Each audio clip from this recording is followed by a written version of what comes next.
Did you know that about 170 pharaohs ruled ancient Egypt?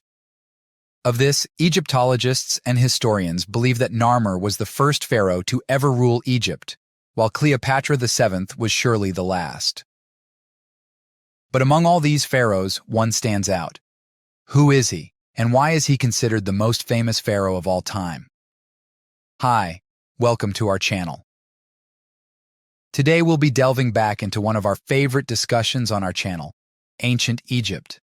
As we have already discussed many topics about ancient Egypt, such as the rule of Cleopatra VII, we'll now explore the life of King Tutankhamun, the pharaoh who first ruled when he was just 10 years old. But is this really why he's so famous? Let's find out. Have you heard of King Tutankhamun before? Do you have any thoughts as to why he is considered the most famous pharaoh of all time? Tell us in the comments below. Now let's get started. King Tutankhamun, also recognized as King Tut, governed Egypt from 1332 to 1323 BC. He became the pharaoh at a young age, around 8 or 9, and received guidance from important figures like I, the Grand Vizier, potentially his maternal grandfather, and Horemheb, the military commander.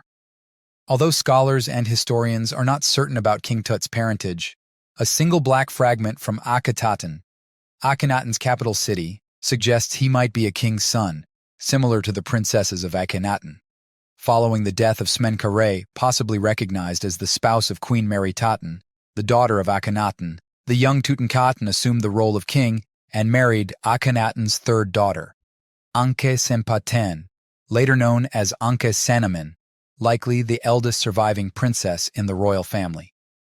Due to his youth at the start of his reign, Tutankhamun received guidance from the elderly official I, who had long-standing connections with the royal family, and the military general Horemheb. By his third year as king, Tutankhamun left Akhenaten and relocated to Memphis, the administrative capital near modern Cairo. He changed his name to Tutankhamun and issued a decree to restore the temples, images, personnel, and privileges of the old gods. Tutankhamun also initiated the lengthy process of repairing the sacred shrines of Amun, which had suffered significant damage during his father's rule. Importantly, there was no prohibition or persecution of the Aton, Akhenaten's god. Additionally, the royal vineyards and army regiments continued to be named after the Aton. In the early stages of his rule, Tutankhamun undid the reforms implemented by Akhenaten. He reinstated the worship of the god Amun, revived Thebes as a religious hub, and modified the end of his name to demonstrate loyalty to the creator god Amun. Collaborating with influential advisors Horemheb and I, who would later become pharaohs themselves, Tutankhamun sought to restore Egypt's prominence in the region. However, Tutankhamun passed away unexpectedly at the age of 19, and various theories attempt to explain the cause of his death. Despite his height, he was physically fragile, suffering from a debilitating bone disease affecting his clubbed left foot.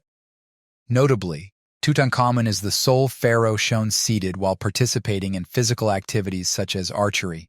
Additionally, the prevalent practice of inbreeding within the Egyptian royal family probably played a role in the young king's compromised health and premature demise.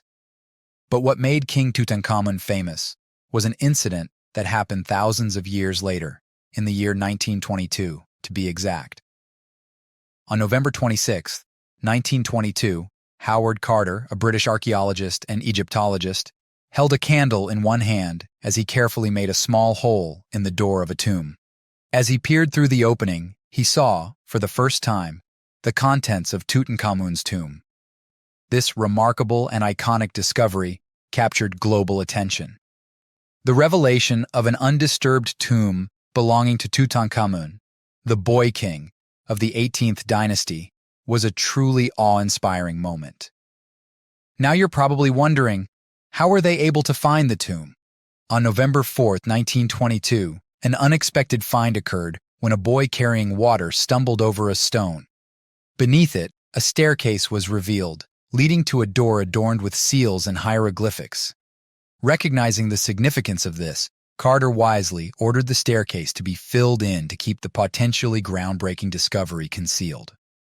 Fast forward to November 26, 1922, and the initial steps were taken to unveil Tutankhamun's tomb.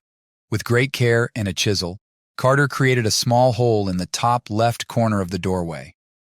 Illuminating the space with a candle, he peered through the gap and was astonished to witness the dazzling glint of gold treasures. What else do you think Carter and his team saw at Tutankhamun's tomb? Comment with your guesses below. After 30 years of excavating Egyptian antiquities, British archaeologist Howard Carter stumbled upon Tutankhamun's tomb in 1922.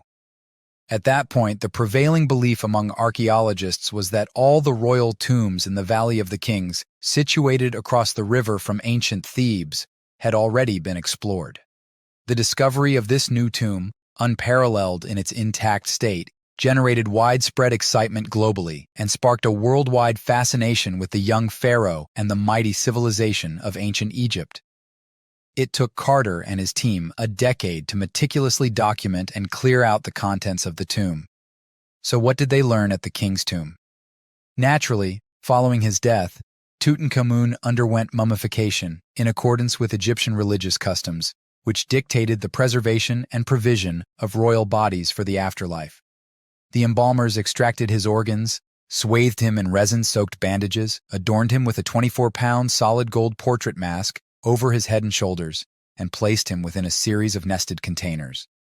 A trio of golden coffins, a granite sarcophagus, and 4 gilded wooden shrines. The largest shrine barely fit into the tomb's burial chamber. Due to the limited size of his tomb, historians speculate that Tutankhamun's death was unexpected, leading to a hurried burial overseen by Ai, who succeeded him as pharaoh. Although the tomb's entrance corridor was likely looted shortly after the burial, the inner rooms remained sealed. Successive pharaohs chose to overlook Tutankhamun's reign, as his association with his father's religious upheavals tainted his legacy, despite his efforts to restore Amun. Over the course of a few generations, the tomb's entrance became blocked by stone debris, obscured by the construction of workmen's huts, and eventually forgotten. Within his modest tomb, the king's mummy rested in a set of 3 coffins, with the innermost one crafted from solid gold, and the outer 2, composed of gold, hammered over wooden frames. Adorning the king's head was a splendid golden portrait mask and a plethora of jewelry and amulets adorned both the mummy and its wrappings. The burial chamber was filled with the coffins and a stone sarcophagus, surrounded by 4 shrines made of hammered gold over wood, covered in inscriptions. The other chambers were packed with an array of items, including furniture, statues, clothing, chariots, weapons, staffs, and various other objects. Without his tomb, Tutankhamun might not have gained much renown. However, as it stands, he is arguably more famous than many of his longer-lived and better-documented predecessors and successors. As for Tutankhamun's death, some speculations were made. Shortly after the mummy was uncovered, archaeologists attempted to extract his body from the adhesive sacred oils that covered the interior of his coffin. Unfortunately, this rough handling caused damage to the mummy, making it challenging to determine the cause of Tutankhamun's death. Initially, suspicions arose that he might have been murdered, possibly through poisoning. However, the application of modern technologies like 3D scanning eventually revealed that the powerful king was actually in poor health and had a broken leg. It is conceivable that the frail king fell from one of the chariots discovered in his tomb. With his immune system already compromised, Tutankhamun could have succumbed to an infection in the injured bone, either from the fall itself or as a result of it.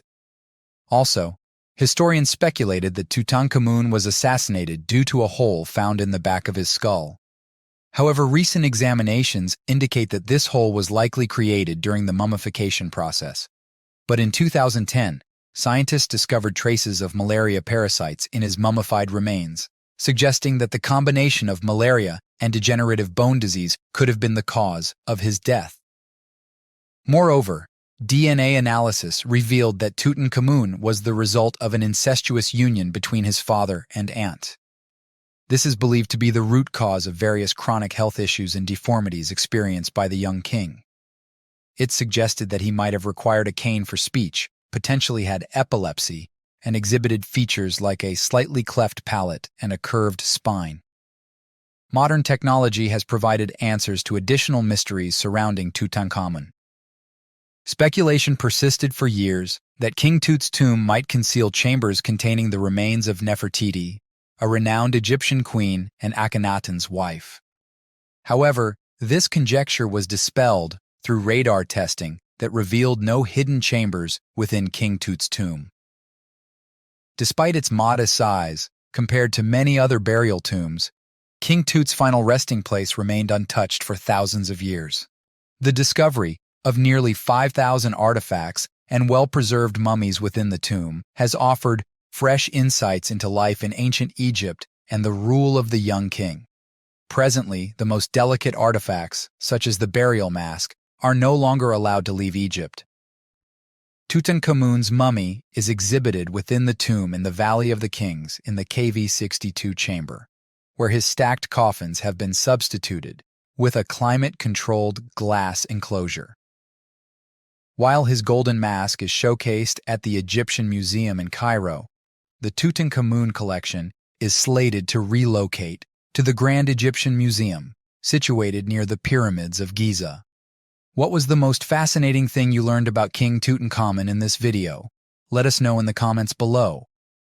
If you enjoyed watching this video, give it a like, subscribe to our channel, and turn on the notification bell. Thanks for watching.